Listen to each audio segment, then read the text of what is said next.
오늘 성경 말씀 우리가 보십시다. 하나님 말씀 데살로니가 후서 3장, 데살로니가 전서 3장 14절 우리 다 같이 읽으십시다. 누가 이 편지에 한 우리 말을 순종하지 아니하거든 그 사람을 지목하여 사귀지 말고 그로 하여금 부끄럽게 하라. 바울 선생이 편지를 낸 것은 데살로니가 교인들이 다 예수 잘 믿고 주 안에서 성장했다가 천당 가기 위해서 편지를 쓴 것입니다. 천당 가는 안내서인 것입니다. 그런데 바울 선생이 그들에게 편지를 써서 권면을 하는데 이것을 순종하지 않고 거역을 하면은 문제가 보통 문제가 아닌 것입니다. 여러분, 부모가 자식 기를 때 제일 어려운 것이 자식들이 불순종하는 것이 제일 어렵습니다. 저기도 많은 편지가 오는데 우리 아들이 혹은 우리 딸이 그렇게 말 잘 듣고 순종 잘하던 애가 고등학교 들어감으로부터 시작해서 반발을 한다는 것입니다. 막 어머니에게 반역하고 달라들고 어머니가 미워서 때리려고 하면 힘이 있어가지고 때리지도 못한대요. 어머니 손을 딱 잡고 왜 이래요? 그럼 때리지도 못한대요. 왜 이렇습니까? 그런 편지가 내게 오는데요. 자녀들을 기를 때도 어릴 때 못되게 굴고 좀 초등학교 다닐 때 좀 순종하는 척 하다가 벌써 중고등학교 되면은 사춘기가 되어서 부모에게 반발합니다. 순종하지 않기 때문에 자식 기르기가 굉장히 힘이 드는 것입니다. 자식들을 잘 순종하게 기르려면 교회 내에 보내는 게 제일 좋습니다. 교회 와서 교회 학교에서 충실히 하나님을 알고 하나님을 섬기고 그 양심에 하나님이 같이 계신다는 것을 알 때 부모 말을 또 순종하지, 마음에 두려운 자가 없으면 순종하지 않아요. 요사이 젊은이들이 가장 큰 문제는 두려워하는 자가 없습니다. 옛날에 우리 자랄 때는 아버지가 엄청 무서웠어요. 어머니가 우리 키우기 좋았어요. 조금만 하면 아버지에게 일러준다 그런 거예요. 아버지에게 일러준다는 막 움츠려서 꼼짝도 못하죠. 그러나 요사이는 아버지 겁내는 애들 아무도 없어요. 아버지도 그만나고 엄마도 그만나고, 그러니 두려워하는 자가 없으므로 교육하기가 얼마나 힘이 듭니까? 정말로 예수를 믿고 하나님을 두려워하는 마음이 없으면은 교육하기가 힘이 너무나 듭니다. 그렇기 때문에 어릴 때부터 예수를 믿고 하나님을 순종하게 만들어야 됩니다. 교회에 와서도 하나님께 불순종하는 사람이 있으면 바울 선생이 여기 말하기를 우리 말을 순종하지 아니하거든 그 사람을 지목하여 사귀지 말고 그로 하여금 부끄럽게 하라. 징계를 내리라는 것입니다. 불순종하는 사람을 자꾸 그대로 내버려 두면은 점점 기가 살아서 더 불순종하기 때문에 불순종하는 사람하고 사귀지 마라. 우리 구역에도 하나님 말씀대로 순종하지 않고 세속으로 나가거든 미워하지는 말고 버리지는 말지만은 그 사람들하고 편이 돼서 소곤소곤하지 말라는 거죠. 적은 누룩이 큰 떡덩이를 다 부풀어 오르게 하듯이 한 사람이 잘못되면은 그 잘못된 사람이 자꾸 말을 하고 해서 연병처럼 불순종을 퍼지게 하는 것입니다. 여러분, 대중이 잘못되는 것은 좀처럼 없습니다. 소수의 무리들이 일어나서 대중을 잘못되게 하는 것입니다.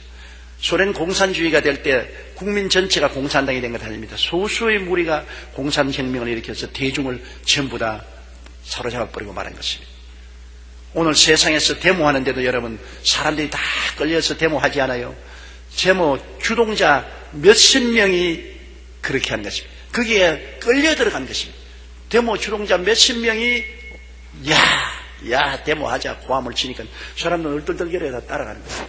그 몇십 명만 적혀버리면 일반 군중들은 그만 조용해지는 것입니다.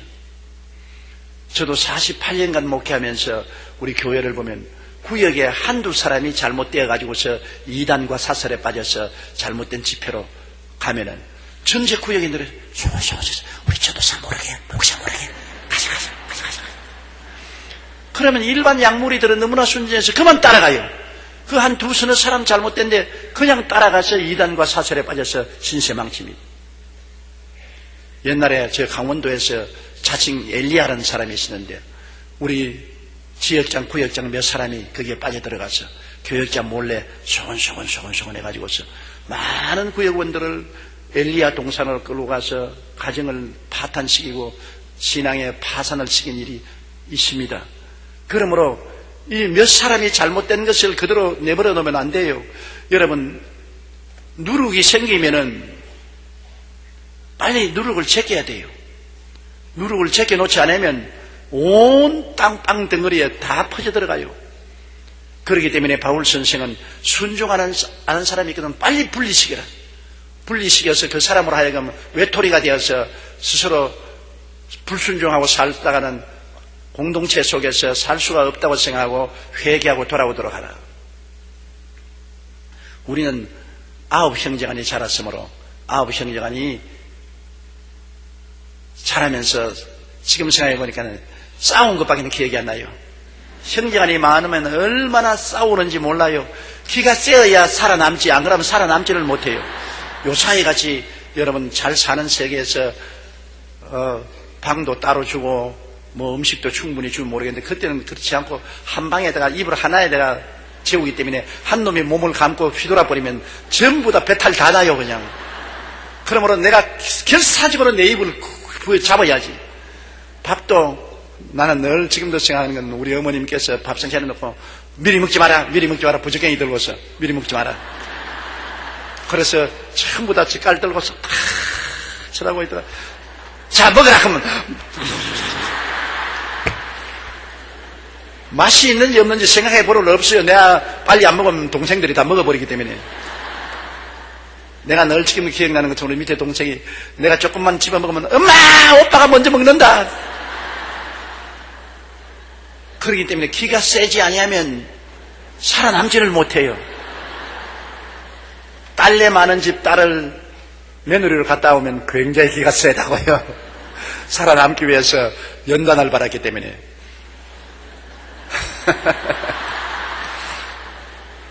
그런데 그 중에 부모를 불순종하고 잘못한 놈이 한 놈 생기면은 어머님이 하는 게 쟤에게는 사귀지 마라. 쟤는 내버려 놔라. 밥도 같이 먹지 마라. 그럼 우리가 좋다고 그냥 빼돌려 놓으면 외톨이가 돼가지고서 혼자서 놀아주는 사람도 없고 외톨이가 되니까 나중에 얼마 있다가 울고서 잘못했다고 회개를 해요.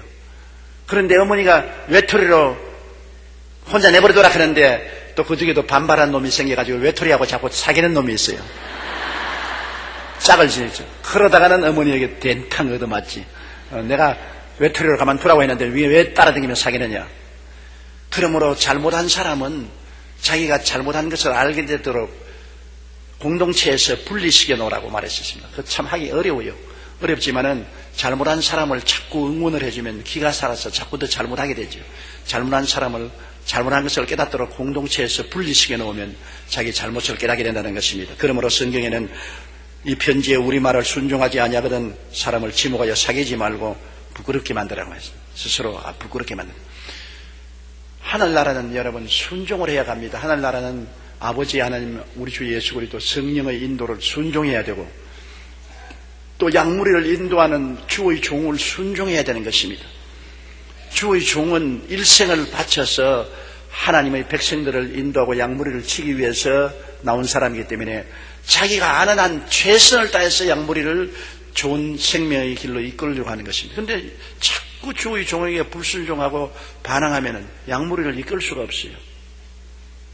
한 번은 미국의 에베레스트 산을 정복하기 위하여 고도의 훈련을 받은 대원들이 네팔에 모였습니다. 근데 네팔에 가니까 셀파라는 네팔의 안내인이 옷도 구시구하고 이물도 새까맣고 잘못한 사람이 땅달방한 사람이 여러분 나를 순종하세요.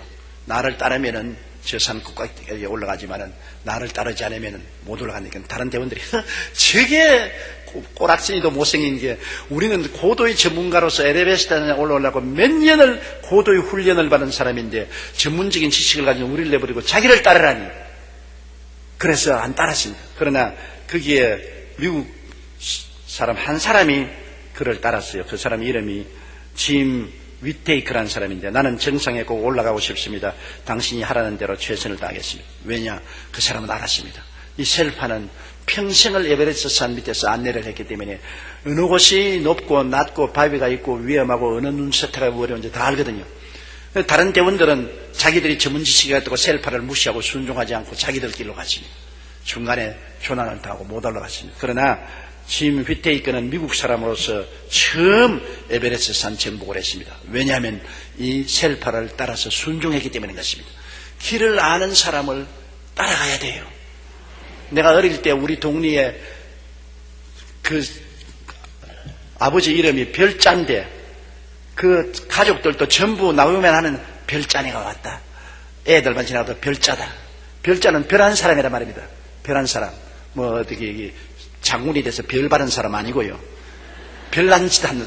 그 왜냐하면 옛날에 우리 어릴 때는 봄이 되면 산나물 캐러 갑니다.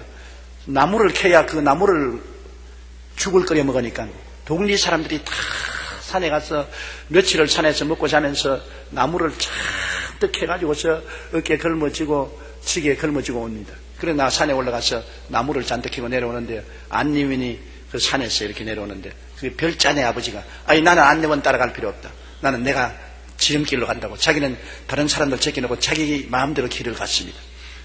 다른 사람들은 다 안내원을 따라서 돌림길을 걸었지만은 집에 내려와서 그 나무를 전부 말립니다. 대단해요. 끄적대기 깔아놓고 나무를 쫙 그때 끄적대기 얹어놓고 이제 고르지요. 먹을 만한 나무를 전부 다 고르고 있는데 아니 나무를 고르고 있어도 며칠이라도 이 사람 별자는 안 내려오는 겁니다.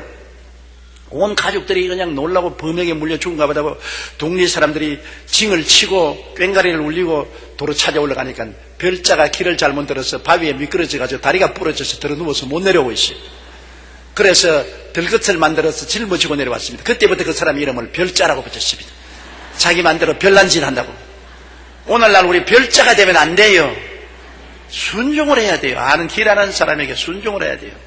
그런데 하늘나라 길은 누가 안내하느냐? 성령이 안내하는 것입니다.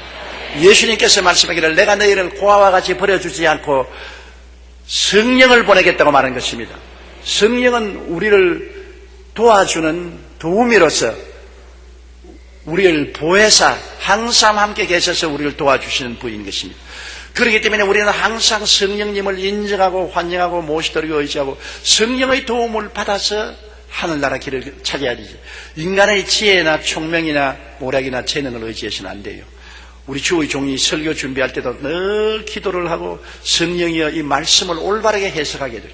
하나님 말씀을 잘못 해석하면 큰일 나죠. 길을 잘못 들어가니까. 성령이 올바른 길로 해석해달라고. 왜 주의 종이 신학교 가서 4년 동안 공부합니까? 성경을 올바르게 깨닫게 하기 위해서 신학을 공부하는 것입니다. 잘못 해석해서 양떼들을 잘못 인도하면 큰일 나지 않아요. 그러므로 신학교에 들어가서 신학적으로 길을 잘 아는 교수들을 위해서 길을 잘 배우는 것입니다. 올바른 길을 배워가지고서 그래서 양무리를 인도하죠. 신학교를 공부하지 않고 나는 뭐 신학 같은 거 필요 없다 내 마음대로 한다고. 그러면 길을 잘못 들을 가능성이 많고 자기도 길을 모르니까 양무리를 잘못 길로 인도해서 이단 사설에 빠져서 홍역을 치르게 하죠. 그러므로 꼭 신학 교육은 필요하고 성령님의 인도가 절실히 필요한 것입니다. 이러므로 순종이 제사보다 낫다고 꼭 순종해야 우리 하늘까지 올라갈 수가 있는 것입니다. 15절요. 그러나 원수와 같이 생각하지 말고 형제같이 권면하라. 우리 공동체에서 분리를 시키더라도 원수같이 미워하지 말고 형제같이 불쌍히 여겨서 권면하라고. 너 그러지 마라. 왜 그렇게 잘못된 길로 들어가느냐. 바른 길로 들어가느냐. 그렇게 권면을 하고 잘 돌봐주라는 것입니다. 우리 16절 보십시다. 평강의 주께서 친히 때마다 일마다 너희에게 평강을 주시고 주께서 너희 모든 사람과 함께 하시기를 원하노라. 평강, 마음의 평화하고 마음의 건강인 것입니다. 이 세상에 가장 큰 축복이 마음의 평화와 마음의 건강인 것입니다. 마음의 평화가 없으면 여러분 행복하지 않습니다. 아무리 돈이 많아도 마음의 평안이 없으면 그 돈 아무 소용없어요. 돈이 돌덩어리보다 못합니다. 아무리 지위가 높고 권세가 많아도 평화가 없으면 행복이 없습니다. 부귀영화가 평화 없이 부귀영화가 무슨 소용이 있어요? 마음의 평화가 행복의 제일 조건인 것입니다. 마음의 평안해야 돼요. 마음의 평안은 이 세상 것으로 오지 않습니다. 마음의 평안은 예수님을 구주로 모셔서 예수님께 모든 책임을 맡기면 평안이 오는 것입니다. 내가 짐을 지고 있으면 불안하지 않아요. 예수님께 모든 것을 맡기면 평안하지 않아요. 의지한다는 것이 얼마나 평안합니까? 나는 지금도 생각하면 우리 어머님이 옛날에 밤중에 화장실에 가려면은 집에서 화장실이 굉장히 멉니다. 옛날에는 사돈집하고 화장실은 멀면 멀수록 좋다. 그렇게 말했는데 화장실이 굉장히 멀어요. 어머님이 밤중에 화장실에 가고 싶으면 꼭 저는 나를 깨운다고요. 용기야, 용기야. 엄마 화장실 간지 좀 따라와. 사실은 내가 호랭이가 나오든지 사나운 짐승이 나오면 더 긁어치지 도움이 안 돼요. 내가 6, 7살짜리 애가 무슨 도움이 돼요. 그런데도 불구하고 어머님이 꼭 나를 의지하려고 나 화장실 가는데 너 좀 따라오너라. 그러면 나는 얼씨구나 줬다고 밤에 눈 감으라 돈. 공짜가 어디 있어요. 어머니가 화장실 가는데 내가 밤중에 내가 안 자고 깨어나면 눈깔 사탕 먹을 돈 받아야지.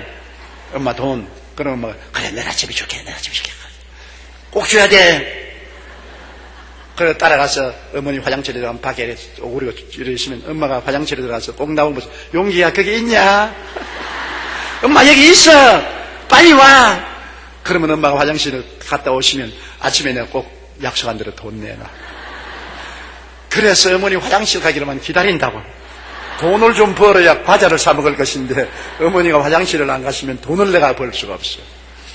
나같이 어린아이도 어머니가 의지를 하면 마음이 불안한 것이 편안하다고요.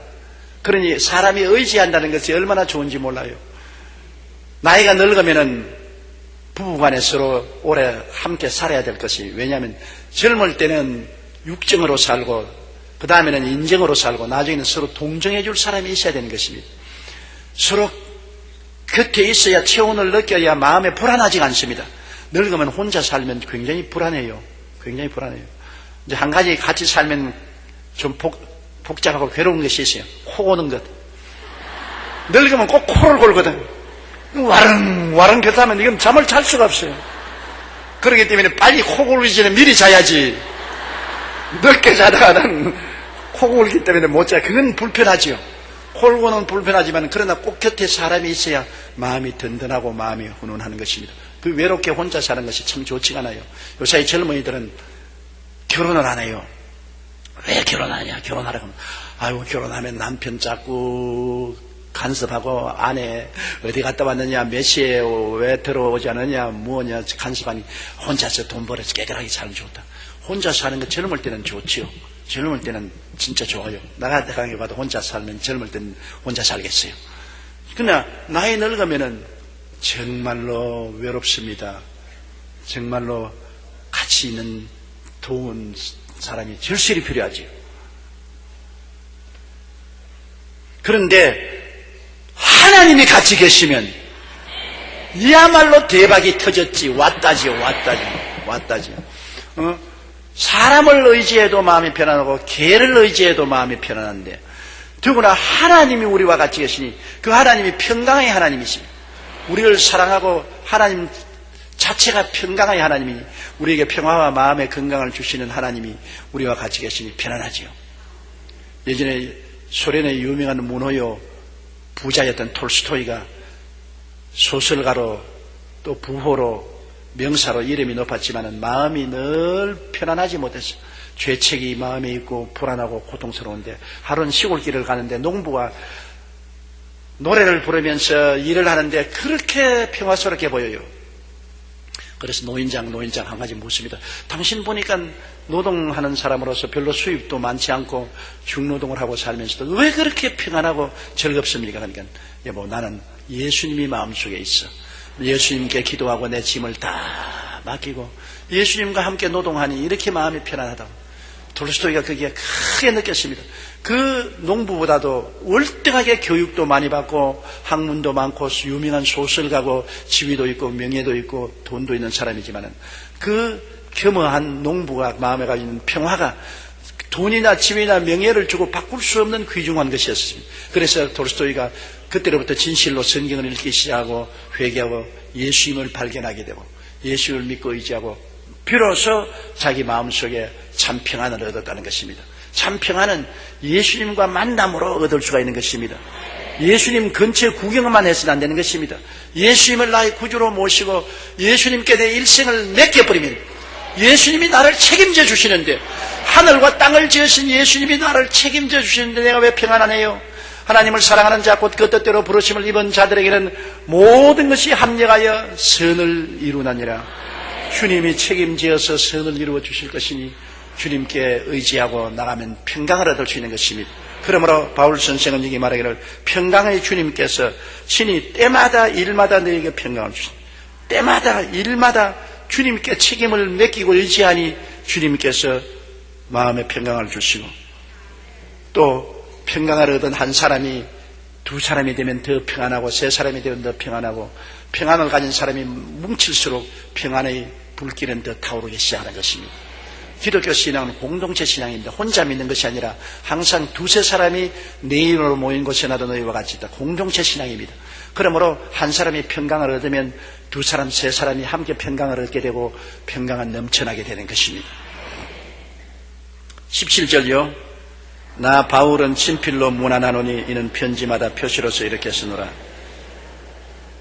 바울 선생은 하도 험한 삶을 살았습니다. 요사이 같이 비행기를 타고 자동차를 타고 선교 여행을 해도 굉장히 괴로워요. 제가 근 30년 동안 선교 여행을 했기 때문에 엄청나게 괴로워요.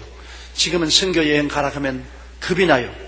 엄청나게 시차도 맞지 않고 잠자리도 달라지고 환경도 다르고 또 거기에다가 복음을 전가해야 될 무시무시한 정신적인 압박, 마음의 부담이 있고 피땀을 흘리게 되는 것이 선교여행인 것입니다.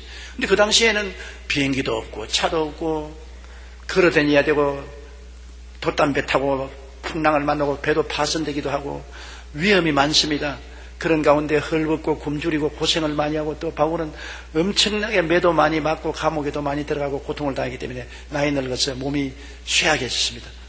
더구나 더 눈이 어두워지고 손이 떨려서 글을 잘 쓸 수가 없었어요. 바울의 연로하실 때는 전부 편지를 제자들이 대필 했습니다. 바울이 입으로 구술하면 대필을 하고 사인만 자기가 하는데, 바울이 손이 떨리니까 사인도 올바르게 못하고 덜덜덜 떨면서 사인을 했죠. 그러나 그것이 표적이 되었습니다. 많은 사람들이 바울을 흉내내어서 자기들이 바울이라면서 가짜 편지를 써서 보내어서 잘못 인도하기 때문에 바울이 꼭 편지를 쓰고 난 다음 내 편지는 내 사인이 있다. 내 특수한 사인을 보고 이게 내가 편지한 것을 알라고 그렇게 말한 것입니다. 가짜를 믿지 말고 진짜를 따라가라고. 진짜가 있으면 가짜가 꼭 있습니다. 여러분, 돈도 가짜 돈이 있지 않아요. 진짜 돈이 있기 때문에 그거를 흉내내는 가짜 돈이 있고, 더구나 명품, 요사이 길거리에 다니면서 젊은 애들 명품이라고 차고 다니는데 다 가짜예요. 진짜 명품은 얼마나 돈이 비싸다고요. 하나에 수백만 원씩 하는 걸 어떻게 젊은 애들이 차고 다녀요. 그 요구가 있기 때문에 그 명품을 가짜로 만들어가지고서 값싸게 팔아서 걸머쥐고 다니지. 그렇기 때문에 복음이 얼마나 귀하고 귀한 복음 아닙니까?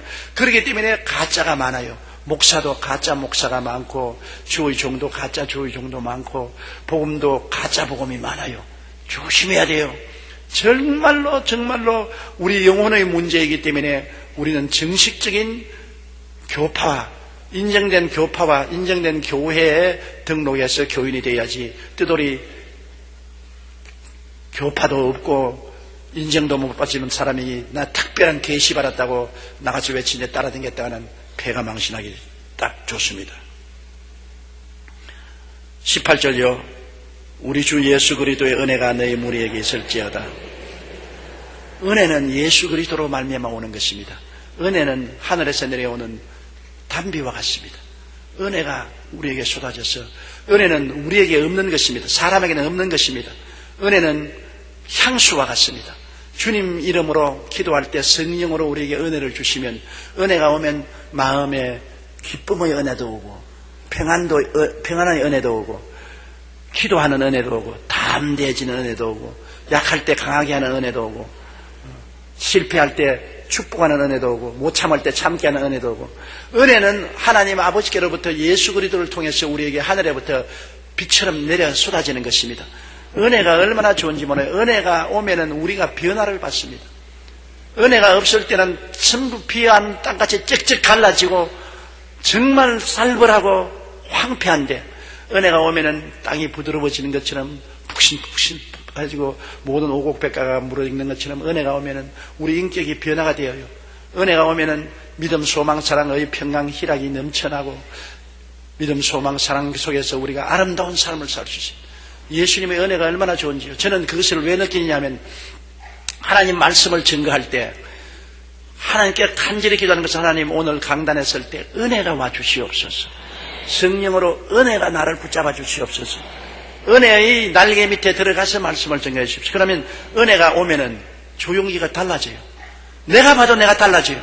내 생각이 달라지고 내 말이 달라지고 내 음성이 달라지고 내 모든 것이 달라져요. 아주 마음이 부드러워지고 기뻐지고 광채가 나고 하늘의 영광이 같이 합니다. 그러나 미치 그런 은혜를 받을 기도를 못하고 그냥 대략 준비해서 나오면 준비는 잘했지요. 신학적으로 문학적으로 설교학적으로 준비는 잘해 나왔지만 은혜가 없습니다.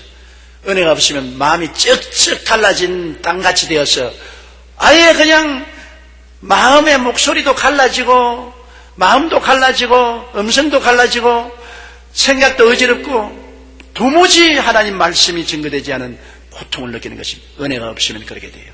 찬송을 부를 때도 그렇지 않습니까? 은혜가 오면은 마음이 굉장히 부드러워지고 좋아지지 않습니까?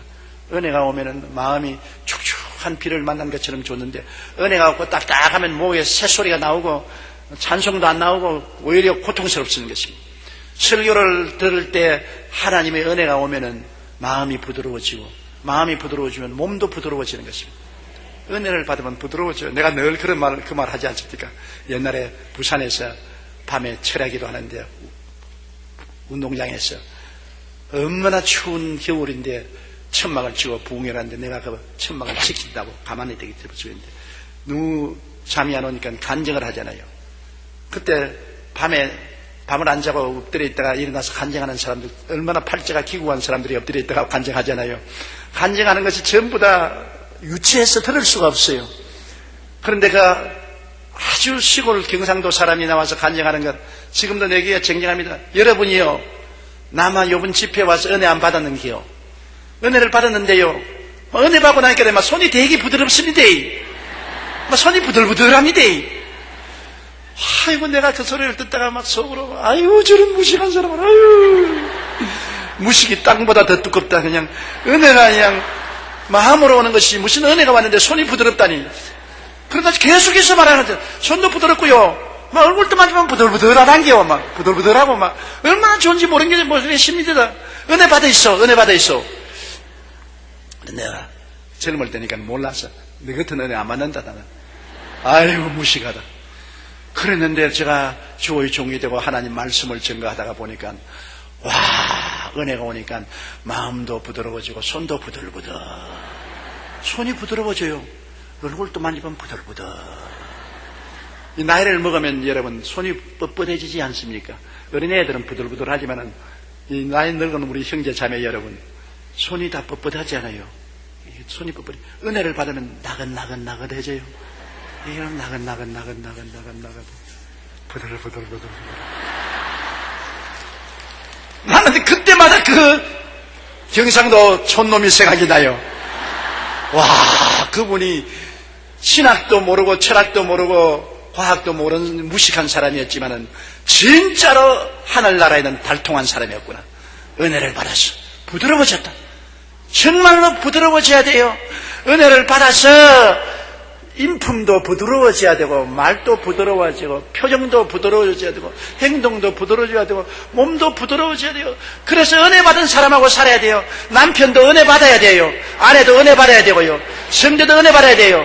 그래야 부들부들해야지 뼈가 부딪히는 딱딱한 소리가 안 나는 것입니다. 은혜 안 받으면 뼈가 부딪혀서 딱딱하게 부딪히기만 하면 아이고 아파라. 왜 이렇게 아프냐? 물러가라. 은혜가 부딪히면 부들부들 푹신 이렇게 좋은 것입니다. 그런데 이 은혜가 예수 그리스도를 통해서 하늘에서 쏟아지는 것입니다.